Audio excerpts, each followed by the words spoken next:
Hello, everyone. My name is Gustavo Leal. Together with me, there's Alana Machado, and we are part of the crew who managed the Brazilian Solar Challenge. We come here to talk about this challenge and try to show you what we are doing back in Brazil. Alana? Well, Gustavo, it's a pleasure to be here, present this project with you. Today we will talk about the competition, the Brazilian teams, the Brazilian scenario, the competition challenge, the teams and the production's point of view, the importance of the challenge.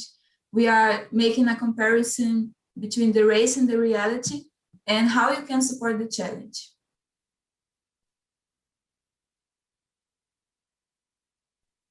Thank you, Alana. So this is our competition.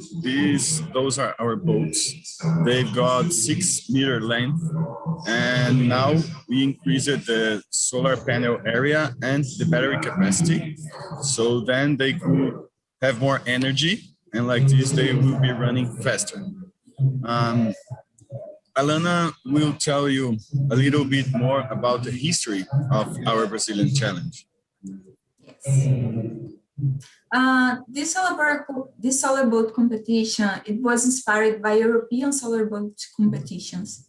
In 2008, Professor Fernanda Morim, which is in the image, and a few of undergraduate students from the Federal University of Rio de Janeiro formed a team to compete in a solar boat competition in Netherlands. Later, in 2009, Professor set up the first solar boat competition in Rio de Janeiro. This competition does not charge entry fees from the competitors, and it's constantly updating its rules to keep up with the advances in the battery and solar panel technologies. It has been 12 years of competition, and the number of competitors and teams only increases. Please, Gustavo, tell us a little more about the Brazilian teams. Thank you. Yeah, so those are our teams.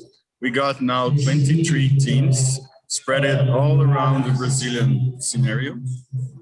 As you can see, Brazil is a huge country, a continental country, and we'll tell you more about it, but something that we need to deal with is the transportation in between the team city and the places which the competition is actually occurring.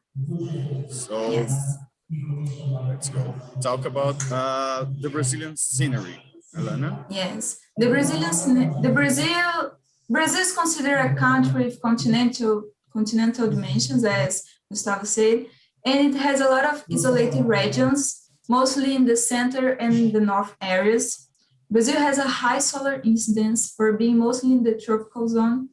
The daily solar incidence has a range from 4,500 to 6,300 watt-hour per square meter, which is a lot. And we have a huge demand for waterways, as you can see in the image. Yeah, we used to divide our space on the countryside and on the maritime jurisdiction. As you can see, just on the maritime jurisdiction, you got 4.5 million square kilometers of area that you could be sailing vessels.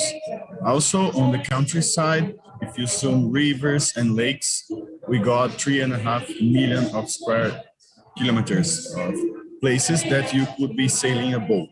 And if this boat is powered by the sun, it's even better because it's green energy. You are saving everything and helping the environment. Well, tell us about the competition challenge that we got back in Brazil, Alana. Well, besides the challenge of racing, as you all can see in the image, this is a funny image. It's from an accident that occurs in our last competition. Don't worry, everything turned out very well. No one got hurt. The boat was set in the next day for the race. It was all good. Yeah, we're able to say that this boat didn't sink because there is buoyancy inside it. So even full of water, we are sure that the boat can stay above the water, and then everything was easier than just rescue on the bottom, right? Yes. Well, tell us now about the team's point of view to be racing there. Well, we have the cost of logistics. As we have teams all over Brazil, many are located far from the competition, where the competitions take place. So going to this event is always a concern for the teams, and usually most boats go to the competition by plane or truck. Gustavo, could you continue? Yeah, so from the production point of view, we got sponsorship problems because you always need a place and a day to be having those competitions. And once we got place and data, then we can search after sponsors to the event. About the places that we are competing is always a huge research to find out places that you got calm water, sun shining, and all the back infrastructure that we can assemble our paddocks and everything. We also don't pay for the crew, so we are 100% volunteers.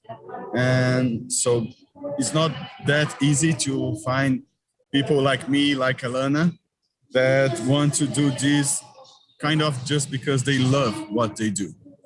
And at the end, the lack of integration in between university and the industry is also a problem for us because it gets a little bit harder to get them and, well, make things happen, you know. So, Alana, tell them, why is this competition so important? Well, first of all, we can integrate students from different universities and states, which is very nice. We can develop the technical skill from our competitors. It's a place where you can learn, you can do something wrong, and you have some other team's competitor that can help you to develop these skills. We create a research network where problems and solutions in the area are discussed, so we can create research to integrate in the industry or in the market after. And the competition helps in the growth and development of sustainable energy use. Those who already know the challenge know how good it is and yes, how nice it is to see those boats sailing. Yeah. Well, we talked about the races that we do, but how do we connect it to the actual real boats that shipyard makes, for example? Well, I like to use the Formula One comparison. Without the Formula One cars racing, I guess that we won't be using our street cars, the ABS brake, the traction control, the active suspension, and there goes on. So on my thought is at the races that you got the best space to develop technology and make it usable on the real world, if I may say. Yeah. So now you may thinking, can I support the challenge? Yes, you can. Yeah, Alana, we are really open to any kind of partnerships. And we also have set a goal to have international partners. And why support the challenge? Well, you can make the difference on the technological development, and also you can see your brand at the official advertisement. And how can you become our partner? Well, there's a few ways for you to become a partner. We would like you to contact us, and then we can deal and figure out the best way that you can support us. I guess that is. Thank you for your attention. In behalf of our crew, is some of them. We thank you the attention and hope to see you soon in Brazil. Yes, thank you a lot. Please contact us, look out for the project, reach us in the Instagram, Facebook, in the internet. We love to talk with you. We will add our personal contact here. Feel free to call us, to send a WhatsApp message. We also have our website, our email, and our Instagram feed.